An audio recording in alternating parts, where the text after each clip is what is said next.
জীবনের শেষ নিঃশ্বাস পর্যন্ত এই পাপ থেকে বেঁচে থাকবো, তবে তাদের সফলতা কেউ ঠেকাইতে পারবে না। ফামান যুহজিহা আনিন নার ওয়া উদখিলাল জান্নাহ, যেই ব্যক্তি আগুন থেকে মুক্তি পেল, জান্নাতে প্রবেশ করলো, ফাকাদ ফাজ, আল্লাহ বলছে সে জিতে গেল, সে জিতে গেল। কে জিতছে? কে জিতছে? যে আগুন থেকে বেঁচে গেল, জান্নাতে ঢুকলো, সে জিতছে। কে জিতছে?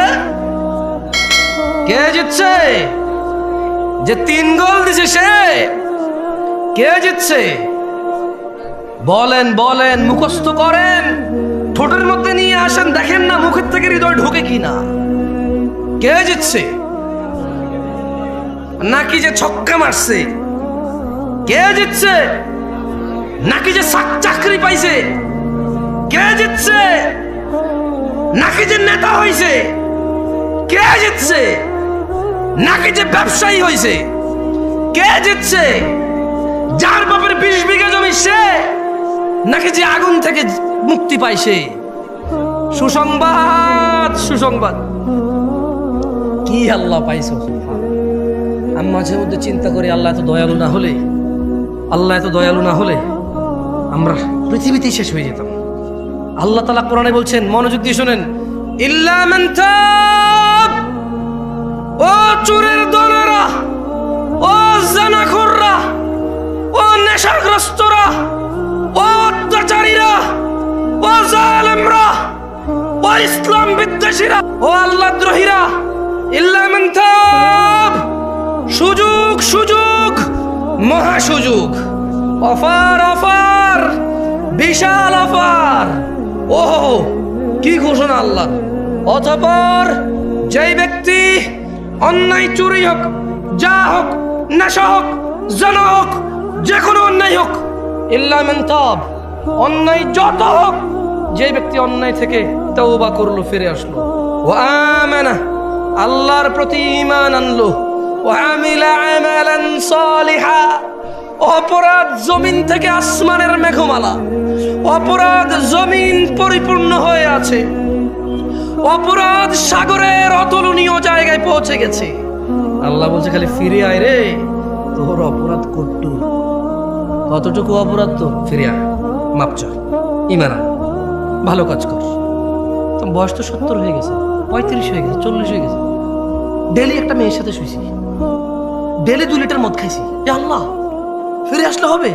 আল্লাহ বলছে, আরে শোন, যদি তুই ফিরে আসস, ঈমান আনস, ভালো কাজ করস, এগুলো তোর গুনাহ পৃথিবী সমান, ফাউলাইকা ইউবাদদিল, আল্লাহ তোর গুনাহ এগুলাকে মাপ তো করবে, সব গুনাহকে, ইউবাদদিলুল্লাহ সাইয়্যাতিহিম হাসানাত, তোর সব গুনাহকে, তোর নেকি নেই, তুই বয়স কম, মরে যাবে কিছুদিন পরে, বা তুই জানিস না 20 বছর বয়সে মরতে পারিস, তোর তো আমল নাই, তোর সব গুনাহকে আমি আল্লাহ নেকিতে পরিবর্তন করে তোর নেকির পাল্লা দিয়ে দেব। চ্যানেলটি সাবস্ক্রাইব করে আমাদের সঙ্গেই থাকুন। আমি কি একটা আমলের কথা শিখাই দেব আপনাদের, যে আমলটা আপনাকে কখনো জান্নাত থেকে মাহরুম করবে না, জান্নাতে যাবেনই যাবেন। তাহলে এটা শিখিয়ে দিয়ে এখান থেকে বিদায় নিতে পারবো, রাইট? আর কি লাগবে? আপনি কি চান আল্লাহর কাছে? আল্লাহর কাছে কি চান? কি চান? তো ওই সম্পর্কে একটু জানাই দিলে তো হলো, আর তো সারা রাত ওয়াজ করে তাহলে লাভ নাই, আমাদের মূল ঠিকানা পাই গেলে তো হইল। শিরিক করা যাবে না ভাইরা আমার। না না না, আপনাকে ভুল বলছে বক্তা। শেষ নবীর উম্মত আমরা, নবীর উম্মত তোরা কখনো শিরিক করতে পারে না, একদম ভুল বলছে। সূরা ইউসুফ, সূরা নাম ওয়া মা ইউমিনু আকসারুহুম বিল্লাহ ইল্লা ওয়া হুম মুশরিকুন। আপনার হুজুর বলছে যে একবার মুসলমানের ঘরে জন্ম নিয়ে নিলে, বাপ আর দাদা যদি মুসলমান হয়ে যায়, যদি আপনার দাদা আর বাপ কোন রকমের মুসলমান হয়, তাহলে আপনার দ্বারা শিরিক আর সম্ভব না। আপনার হুজুর বলছে, আমি বলছি, এরকম মাইকে এসে, কেমন? ওইদিকে সূরা ইউসুফ কি আমাদের নবী মুহাম্মদের উপরে সাল্লাল্লাহু আলাইহি ওয়াসাল্লাম নাজিল হয়েছে নাকি অন্য নবীর উপরে? তাইলে এখানে আল্লাহ বলছেন যে ওয়া মা ইউমিনু আকসারুহুম বিল্লাহ, আল্লাহ তাআলা বলছে যে এই যে মানুষকে তুমি দেখছো মুহাম্মদ সাল্লাল্লাহু, এদের অধিকাংশ মানুষ প্রথমে ঈমান আনে। প্রথমে কি আনে? কি আনে? মানে এরা স্বীকার করে বাচ্চা দেয় কে, বৃষ্টি দেয় কে, সুস্থ করে কে? এরা ঈমান আনে। ইল্লা ওয়াহুম মুশরিকুন, তবে এদের যারা ঈমান আনে এদের অধিকাংশ 50%-এর উপর হলো মুশরিক, শিরিক করে। ওই কল্পনা থেকে বের হন যে আপনার বাপ দাদা মুসলমানের জন্য আপনার দ্বারা শিরিক হবে না, কেমন? ওটা থেকে বের হন। আর শুনেন, খালি যে মাজারে গিয়ে, মন্দিরে গিয়ে, তারপরে হচ্ছে কোনো মানুষের পায়ের নিচে, তারপর হচ্ছে কোনো নেতার নিচে, পয়সাওয়ালার নিচে, কোনো মহিলাকে পাওয়ার জন্য এভাবে করলে যে শিরিক হয় তা না। শুধু শিরিক এভাবে হয় না। জাবের রাদিয়াল্লাহু আনহু থেকে বর্ণিত, তিনি বলেন, কি বলেন? তিনি বলেন যে বাইনার রাজুলি ওয়া বাইনাশ শিরকি ওয়াল কুফরি তারকুস সালাহ, একজন ব্যক্তি শিরিক আর কুফরের মধ্যে পার্থক্য হচ্ছে নামাজ ছেড়ে দেওয়া। বুঝাইতে পারছি? আমি বলি নাই, জাবের রাদিয়াল্লাহু আনহু বলছেন। বলেন না যে নতুন কথা বলছি। আরে ভাই, আপনি শুনেন নাই, এটা 1450 বছর পুরনো। আপনার মুহাদ্দিসরে জিজ্ঞেস করেন না, আপনার এখানে আলিয়া মাদ্রাসার প্রিন্সিপালকে, জিজ্ঞেস করেন না আপনার মসজিদের জুমার খতিবকে, জিজ্ঞেস করেন না আপনার পাড়ার ডাবল টাইটেল পাস মাওলানাকে। বলেন না যে মাওলানা সাহেব, খতিব সাহেব, একটু বলেন না নামাজ ত্যাগকারীর বিধান ইসলামে কি?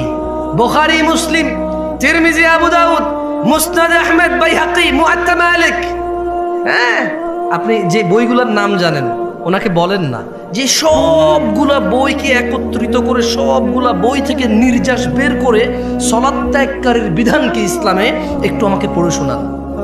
আপনাকে বলতে হবে বাইনাল মুনাফিকিন, বাইনানা ওয়া বাইনাল মুনাফিকিনা শুহুদুল ইশা ওয়াস সুবহ লা ইস্তাতিউনাহুমা। আপনার মোল্লা, মুন্সি, মুহাদ্দিস আমার মতো আর কি, যারা আপনারা 3-4 হাজার টাকা বেতনে রাখেন, দাম নাই আর কি, যারা আমার মতো, যাদের মসজিদের ইমামদের, হ্যাঁ, ওনাকে বলেন না যে হুজুর আমি শুধু জুমা পড়ি, তাও রুকুতে যায় নামাজ ধরি, সালাম ফিরানোর পর সবার আগে বের হওয়া লোকটা আমি খুব চালাক, 2 রাকাত বরাবর পাইয়া যাই। সবাই পড়ে 5 মিনিট নামাজ 2 রাকাত পায়, আমি পড়ি 3.5 মিনিট, তারপরে 2 রাকাত পাই। কেমনে? সবাই বুকা আল্লাহু আকবার যায় ধরছে নামাজ, আমি সোজা রুকুতে যাই পাইছি 1.5 মিনিট পড়ার পরে। তার মানে আমি টাইম সেভ করছি, দারুণ।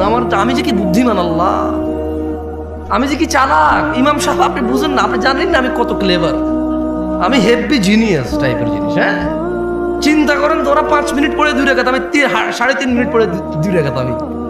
এবং ইমাম সাহেব নামাজ শুরু হয় আল্লাহু আকবার দিয়ে, শেষ হয় আসসালামু আলাইকুম দিয়ে। আমি আসসালামু আলাইকুম বলছি, সবার আগের লোকটা আমি বাইরে হয়েছি, তার মানে নামাজ শেষ, আমি নাই ওইখানে, আমি টাইম সেভ করছি। আপনি চালাক না? এই ছেলে, তুমি চালাক না? তুমি তো এটাই করো। তোমার হুজুরকে বলো না, তুমি যাকে বিশ্বাস করো তাকে বলো না যে ইসলামে হাদিসের যে গ্রন্থগুলো আছে ওখান থেকে একটু বলেন তো, আমি শুধু জুমার 2 রাকাত পড়ি, আর কোনো নামাজ পড়ি না আমি, আর ঈদের নামাজ পড়ি, আর কেউ মারা গেলে আমার, তাও যদি আমার নানি, দাদি, নানা, নানু, খালা, খালু, ফুফা, ফুফি, হ্যাঁ, আত্মীয় স্বজন, চাচা, জ্যাঠা, একেবারে নিকটবর্তী হলে আমি জানাজায় অংশগ্রহণ করি। এর বাইরে আমি নামাজ পড়ি না, আমার বিধান কি ইসলামে? শুনেন, আপনার হুজুর থেকে শুনে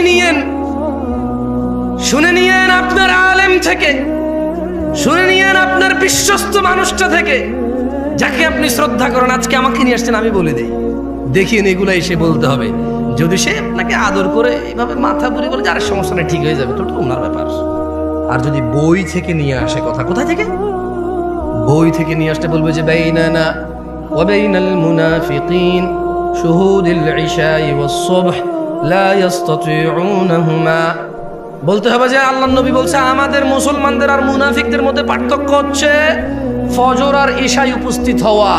লা ইস্তাতিউনাহুমা, মুনাফিকরা ফজরে আর ইশায় উপস্থিত হতে পারে না। আল্লাহ নবী মুনাফিক বলছে তাদেরকে। আপনি আজকে শুনছেন এটা? কি বলেন? 1450 বছর পুরনো। এটা আমি বলতে হচ্ছে কেন জানেন? আপনি বলবেন যে দূর থেকে কোন ছেলে আসছে, বাপ দাদা 14 গোষ্ঠী শুনি নাই, ও নতুন কথা কয়। না না, আপনি শুনছেন আজকে, এইটা নতুন কথা না, এটার বয়স 1450 ক্রস করছে। কেমন? মানে আপনার আব্বার আব্বা, তার আব্বার আব্বা, তার আব্বার আব্বা, তার আব্বার আব্বা, তার আব্বার আব্বা, তার আব্বার আব্বা, তাদের সবার আব্বার আব্বার আগে কথা এটা। আপনি বলবেন যে কি কথা বলে, বাপ দাদার জন্মে শুনে নেই। আর দূর, তোমার বাপ দাদার 14 গোষ্ঠীর 14 বার যোগ্য লেয়ার আগের কথা এটা। এত পুরনো কথা তুমি শুনো নাই কখনো, সময় পাও নাই শুনতে। এটা বলতে হবে। আরেকটা কি বলবে? আরেকটা বলতে হবে যে যে বাইনাল আবদি ওয়া বাইনাল কুফরি তারকুস সালাহ, কাফের আর মুমিনের মধ্যে পার্থক্য হচ্ছে নামাজ ছেড়ে দেওয়া। এটা বলবে উনি, যদি উনি বই থেকে বলতে হয়। কেমন 90% মুসলমানের দেশ, বলো মারহাবা, বলো হ্যাঁ, বলতে থাকো। তোমার ক্ষমতা অনেক না, তুমি নিজেকে নেতা বললে নেতা, সুদর্শন বললে সুদর্শন, কবি বললে কবি, লেখক বললে লেখক, তুমিই তো তুমি তো বলো নিজেকে মুসলমান মুমিন বলো, তোমার মর্জি।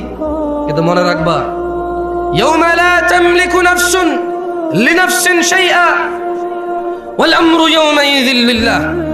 ওই দিনকে ভয় করো যেদিন কোন মানুষের কোন ক্ষমতা কোন কাজে আসবে না, একচ্ছত্র মালিকানা সিদ্ধান্ত নেওয়ার ক্ষমতা থাকবে কার?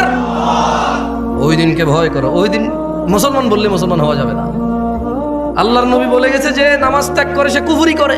এখন বলবো জামশেদ মজুমদার এসে ফতোয়া দিয়েছে নামাজ ছাড়লে কাফের। আমি কখন বললাম রে ভাই? জাবের রাদিয়াল্লাহু আনহু বলছে আল্লাহর নবী বলছে যে নামাজ ছাড়ে সে কাফের। যে নিয়মিত নামাজ ছেড়ে দেয়, যে নামাজকে পরিত্যাগ করেছে, যে নামাজকে ছেড়ে দিয়েছে, যে নামাজকে নামাজের সাথে কোনো সম্পর্ক রাখলো না, নিজের সম্প্রীতি রাখলো না, কিছু রাখলো না, যে শরমে নামাজ পড়ে, জুমা না পড়লে মানসি কি করবে? আরে বেটা ভাই আমার, জুমা আর জোহর দুইটাই ফরজ। কেমন জুমার দিনের যে 2 রাকাত জুমা আর শনিবারের যে 4 রাকাত জোহর দুইটাই ফরজ। কেমন আল্লাহ আমাদেরকে বোঝার তৌফিক দান করুন। তো আপনাদেরকে এমন একটা তথ্য, ও আর একটা ওই যে বললাম বাইনার রাজুলি ওয়া বাইনাশ শিরকি ওয়াল কুফরি তারকুস সালাহ। নিশ্চয়ই বান্দা মুশরিক কাফেরের মধ্যে পার্থক্য হচ্ছে নামাজ ত্যাগ করা। বহু দূর থেকে আসছি, এই পুরো কাউনিয়ার সবাই যদি জান্নাতে চলে যায়, যদি আমি না যেতে পারি, এতে আমার কোনো সফলতা নাই। এই পুরো কাউনিয়ার সবাই যদি জাহান্নামের নিম্ন স্তরে চলে যায়, যদি আমি মুক্তি পেয়ে যাই, এতে আমার কোনো লস নাই। তাই এমন একটা ইবাদতের কথা, এমন একটা দুষ্কৃতির কথা, এমন একটা পাপের কথা বলে যেতে চাই, যেই পাপকে পরোয়া করলে এই রাজাঘাটের মানুষের জান্নাত হবেই হবে। আমি বলিনি, আল্লাহ বলেছে। যদি রাজাঘাটের নারী ও পুরুষরা, যদি রাজাঘাটের ধনী ও দরিদ্ররা, যদি রাজাঘাটের যুবক ও বৃদ্ধরা, সুস্থ অসুস্থরা যদি সিদ্ধান্ত নেয় এই পাপ সম্পর্কে আমরা সতর্ক হব, জীবনের শেষ নিঃশ্বাস পর্যন্ত এই পাপ থেকে বেঁচে থাকব, তবে তাদের সফলতা কেউ ঠেকাইতে পারবে না। ফামান যুহজিহা আনিন নার ওয়া উদখিলাল জান্নাহ, যেই ব্যক্তি আগুন থেকে মুক্তি পেল, জান্নাতে প্রবেশ করলো, ফাকাদ ফাজ, আল্লাহ বলছে সে জিতে গেল, সে জিতে গেল। কে জিতছে? কে জিতছে? যে আগুন থেকে বেঁচে গেল, জান্নাতে ঢুকলো, সে জিতছে। কে জিতছে? কে জিতছে? যে 3 গোল দিছে সে। কে জিতছে? বলেন বলেন, মুখস্থ করেন, ঠোঁটের মধ্যে নিয়ে আসেন, দেখেন না মুখের থেকে হৃদয় ঢোকে কিনা। কে জিতছে? নাকি যে ছক্কা মারছে? কে জিতছে? নাকি যে চাকরি পাইছে? কে জিতছে? নাকি যে নেতা হইছে? কে জিতছে? নাকি যে ব্যবসায়ী হইছে? কে জিতছে? যার বাপের 20 বিঘা জমি সে, নাকি যে আগুন থেকে মুক্তি পাইছে? সফলতা আল্লাহর কাছে জান্নাত ছাড়া আর কিচ্ছু না।